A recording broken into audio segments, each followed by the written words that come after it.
finally, we're going to wrap this up with the last one, which will, I put it last for a reason because we're going to be leading into the introspection rundown stuff, and that is psychosis. Now, this is a pretty broad term. The word psychosis is used to describe conditions that affect the mind where there has been some loss of contact with reality, it says. When someone becomes, and I pulled most of this information from the National Institute of Mental Health website. That's where I got these descriptions from. Okay. When someone becomes ill in this way, it is called a psychotic episode. During a period of psychosis, a person's thoughts and perceptions are disturbed, and the individual may have difficulty understanding what is real and what is not. Symptoms of psychosis include delusions, false beliefs, and hallucinations. Other symptoms include incoherent or nonsense speech and behavior that is inappropriate for the situation. A person in a psychotic episode may also experience depression, anxiety, sleep problems, social withdrawal, lack of motivation, and difficulty functioning overall.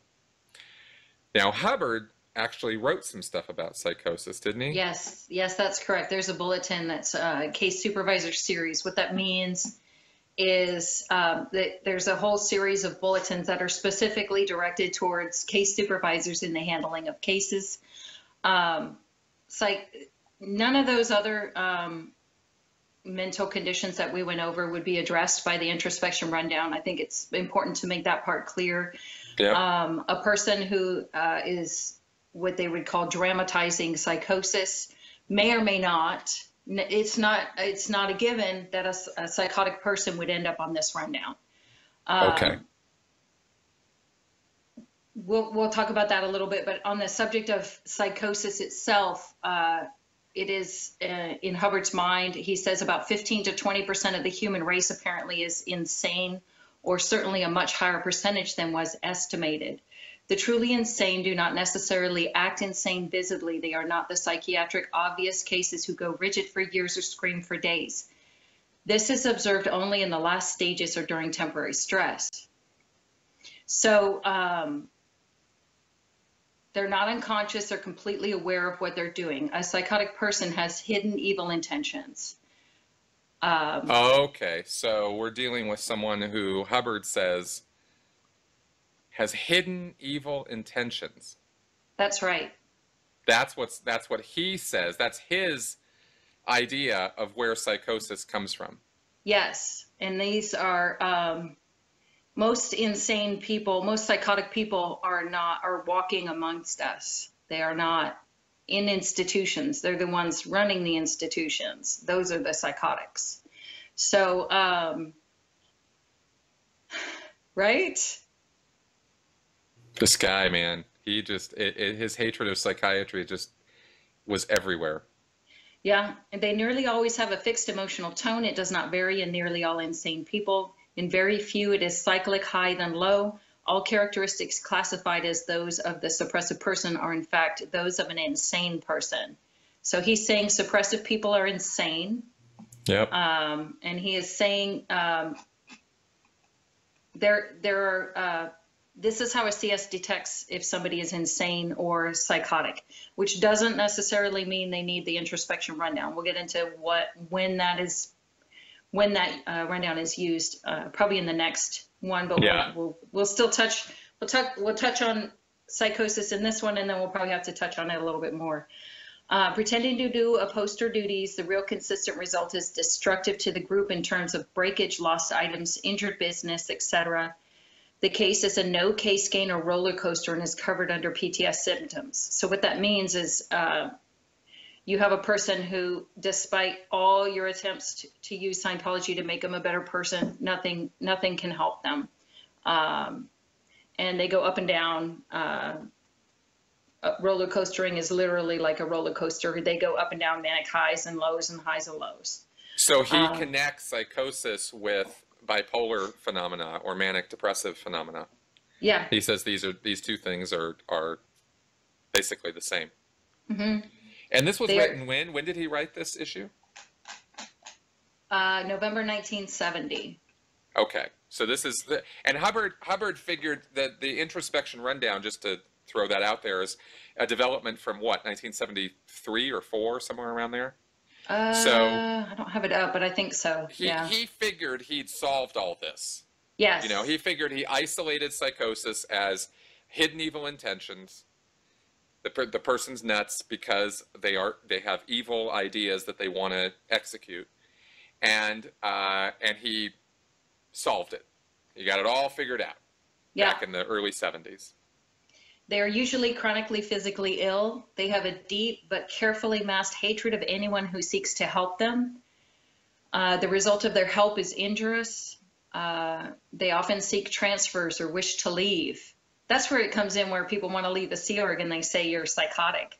You're psychotic Right. if you want to leave the Sea Org or Scientology. They are involved in warfare with conflicts around them that are so invisible to others. One wonders how they can be so involved or get so involved in so much hostility. Right. Exactly. So the problem is that there's not really much of a spectrum Hubbard's presenting. It's sort of a if you want to leave, if you're accident prone, if you're screwing up on your job, if Scientology auditing doesn't work on you, we're going to put you in the same basket as a serial killer. Yes. You know, a complete nutcase who is, you know, literally killing and eating people. Yeah, that's that. You know, you want to leave Scientology? Oh, okay, yeah, you're going in this basket with you know, John Wayne Gacy or whatever, or Ted Bundy, right? That's Yeah. It's kind of an all or nothing sort of proposition, and it has to do with, you know, you got evil stuff up here, and you're being a bad guy, and Yes. you know, so you're psychotic. So Hubbard's definition for a psychotic person is hidden. You know, it means that they have hidden evil intentions. That's what a psychotic person has. Right. And so in terms of dealing with that, you have to somehow deal with those evil intentions. Yeah, I mean, in a Sea Org member, it's to the rehabilitation project force, and you will get some false purpose rundown auditing, which does, you know, confessional sessions to get off your overts and withholds, and then find the hidden evil purposes underneath that. And Yep. you'll do that for years. Yes, you will. So that's the handling. You did the RPF, right? Twice, yeah, three Twice. times, 2 or 3 times. Oh my God, I lost didn't know you'd count. done it multiple times. Jesus. Yeah. Yeah, I was done after the first one. I was like, I'm never. I don't know doing how I this again. convinced myself to keep going back. I don't know. It's impressive in a way. Yeah. All right, so, but there are other. We don't have to get into all the specifics of how this is addressed, but there are different procedures in Scientology to sort of reach in and pull out those evil intentions that supposedly exist in this person's head that are causing this psychosis. Because I think the idea, if we were going to explain it really simply, is you have, you know, a spiritual entity or the Thetan who is basically good, and he wants to do good things, and he's moving in this direction of wanting to help and help himself, help others, live a good life, but yet he's plagued by these evil intentions he's got from ages past. You know, when he did bad things and rationalized it and justified it with these evil ideas. And so the psychosis in Scientology's would be considered the push-pull between these two forces that exist in the guy's head, of his natural desire to do good and these evil intentions that are forcing him to do bad, which he created. The evil intentions are from him. But you know, he forgot about all that, and they just kind of exist in his headspace, and so he's fighting himself, and this is where the ups and downs come from, and where the crazy behavior comes from, and he's accident prone because he's trying to stop himself from doing these bad things, but he's doing them anyway, and so he messes up, and this is all kind of how Scientologists think about this stuff. Yeah. Does that seem pretty right? Yes, that's correct. There is another thing that came to mind on this is when we just read this, the word psychosis is used. This is what you already read at the beginning, to describe conditions that affect the mind where there has been some loss of contact with reality. When someone becomes ill in this way, it is called a psychotic episode. During a period of psychosis, a person's thoughts and perceptions are disturbed, and the individual may have difficulty understanding what is real and what is not. I gave you the definition for psychosis in Scientology, but this definition is actually when you use the introspection rundown. Symptoms of psychosis includes delusions, false beliefs, and hallucinations, seeing or hearing things that others do not see or hear. Other symptoms include incoherent or nonsense speech, behavior that is inappropriate for the situation. All of these are signs of needing the introspection rundown. Can we get into that? Do we have time to get into the PTS types real quick? No, we'll do that in the next video. Okay. Yeah, we're going to break all that stuff down much more thoroughly with a good amount of time to talk about why somebody would receive this introspection rundown, which is a very extreme action in Scientology. This is not something that is done on a daily basis. I'd say it's rare. Yeah, it's very rare. Maybe a handful of them done in the world every year, sort of thing. It's not a common thing in Scientology. I was involved in 1, 2, 3, 4, 5 of them in my 17 years. Right. So to answer, I guess it just answers the question, what is the Scientology handling for psychosis based on this definition? And the answer would be the introspection rundown. So, okay. What sort of things would be done prior to an introspection rundown if a person was not hallucinating or having delusions, but was experiencing some of the lighter forms of psychotic behavior? You would do a program which is called Case Opening. It's PAB 6, Professional Auditor Bulletin number 6. This is something that someone can do on their own. It's a series of steps to get your life supposedly organized and get yourself out of your head. You don't have to do it with someone else. It's not something that you paid for. It's just, you can do it on your own. Okay. This little thing that happened in Tennessee where those guys got arrested for locking those people up, that's probably what they were trying to do.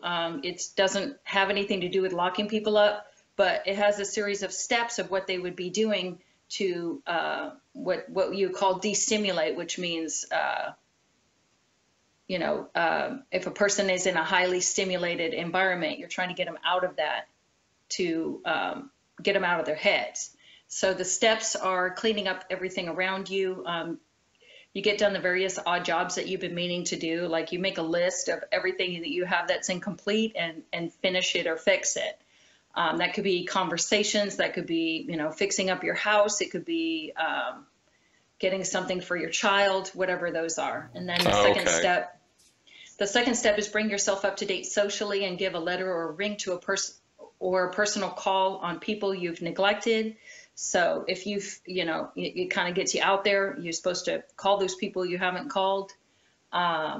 Take a 1-hour walk every day, simply starting away from your home very early. Dawn is best for half an hour, and then walk back a different direction every day. So if you can't walk, get out in the yard and throw things for half an hour. If you can't throw, spit at something for a half an hour. And I mean throw and spit literally. That's what it says. Wow. Just get out there and somehow interact with the real world somehow. Yeah. Great. Get a physical examination, and if anything is chronic, get it cured. Take twice a day 100 milligrams of B1, 200 milligrams total, and supplement it with 250 milligrams of vitamin C. So this is the PAB 6 program that people do when they're like overstimulated. Excuse me. You'll have, it's common for Sea Org members to try to do that program on there. You get allocated study time. 2.5 hours a day, you're supposed to be bettering yourself. You're supposed to be on a course or getting auditing sessions. But a lot of people end up doing this because they're, like my first that thing I've been meaning to do is get some sleep. So I'm going to go do that. As a Sea Org member, doing something like this for a couple hours a day would be a luxury. It would be like a break. Yeah. You'd be like, I get to go out and take a walk. I get to go, call my mom. I get to write some letters. I get to actually do some self-care. Yeah. That would be a really big deal for a Sea Org member. And I saw plenty of excuse me, Scientologists who were doing these PAB6 handlings, if they just were getting anxious, getting their, you know, their life was not ordered. They were getting anxious about how much money they were spending on Scientology. Yeah. That sort of thing. Let's do a PAB6. It'll just take a few days. You'll feel a lot better. You know, that's how But they everyone knows what it is. It's so common.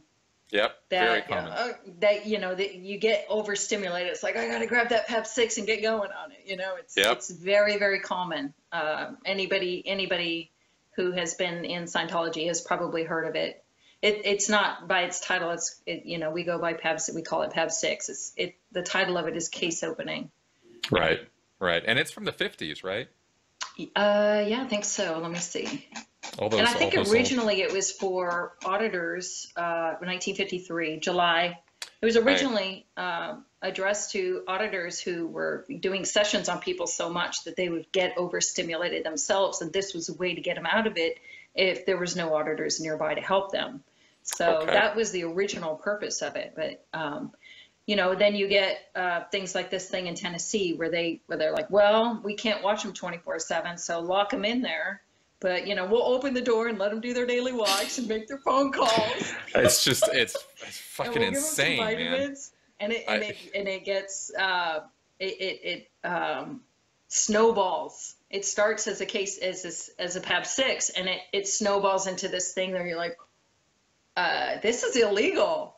You get to that, you know? Yeah, it gets nuts. It gets nuts. Because Scientologists are very controlling people.